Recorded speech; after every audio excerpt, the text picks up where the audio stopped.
सागर जिले में कांग्रेस को एक बड़ा झटका मिला है। सुर्खी से पूर्व विधायक पारुल साहू बीजेपी में शामिल हो गई हैं। आपको बता दें 2018 के विधानसभा चुनाव में पारुल साहू ने गोविंद सिंह राजपूत के सामने चुनाव लड़ा था। अब वर्तमान में गोविंद सिंह राजपूत मोहन सरकार में खाद्य मंत्री हैं। पारुल साहू के बीजेपी में शामिल होने को लेकर हमारे संवाददाता जीएस ठाकुर ने पारुल साहू से खास बातचीत की है।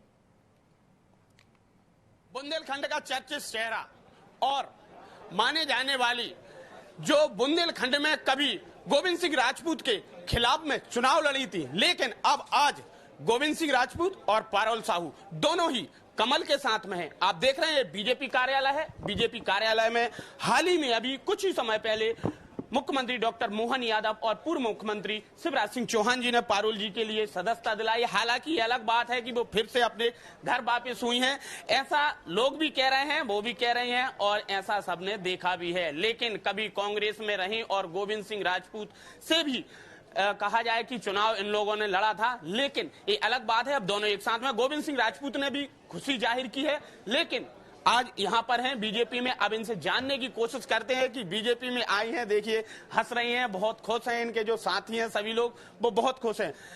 सबसे पहले आप आज बीजेपी में आई हैं, हालांकि बताया जा रहा है कि घर है आपका। तो घर ही है। अपने घर में वापस आने के बाद जो खुशी मिलती है और अपनापन आप सभी ने देखा।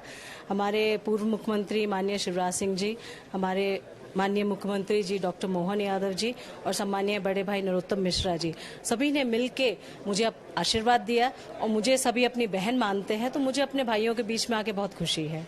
गोविंद सिंह जी भी आज काफी खुश हैं, क्योंकि कभी आप दोनों एक दूसरे के विपक्ष में रहे हैं, लेकिन आज गोविंद सिंह जी से बात हुई तो वो कहने लगे नहीं, आज मेरी वो बहन है और मेरे साथ में आई है। खुशी की बात। देखिए ये खूबसूरती है भारतीय जनता पार्टी की कि यहाँ पे कोई भी व्यक्ति किसी भी पद में हो, सभी कार्यकर्ता के रूप में ही काम करते हैं और सब एकजुट होके मिल के काम करते हैं। ये सबसे बड़ी कमी कांग्रेस पार्टी में है कि मिल के काम नहीं करते हैं, और बीजेपी पार्टी की खूबसूरती यही है कि सभी मिलजुल के एकजुट होके पार्टी की मजबूती के लिए काम करते हैं। हालांकि सवाल नहीं पूछना चाहिए ऐसे वक्त में, लेकिन अब चूंकि पत्रकार हूँ, पूछना मेरा दायित्व है।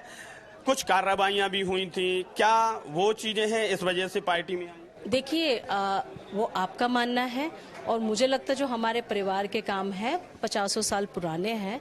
सब चीजें होती रहती हैं उतार चढ़ाव, लेकिन मैं अपनी इच्छा से परिवार के बीच में आई हूँ और परिवार के साथ हूँ। अच्छा, सभी लोग ऐसा क्यों हो रहा है आश्चर्यचकित कि अब जितने भी कांग्रेसी हैं ज्यादातर बीजेपी में आ रहे हैं, रीति नीति से प्रभावित हो रहे हैं, आखिर पहले क्यों नहीं हुए?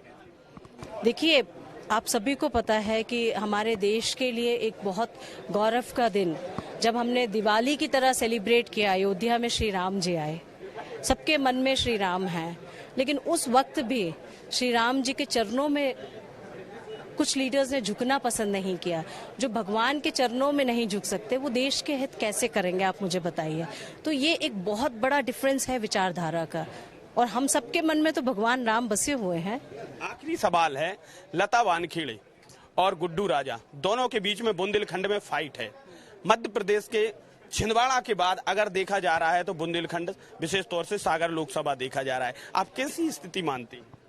पूरी मजबूत स्थिति है। भारतीय जनता पार्टी की खूबी यही है कि आखिरी दिन तक एक एक कार्यकर्ता, जब पूरा विचार हो 5 लाख से भी विजय होंगे उसके बाद भी आखिरी समय तक डट के खड़े रहते हैं फील्ड में।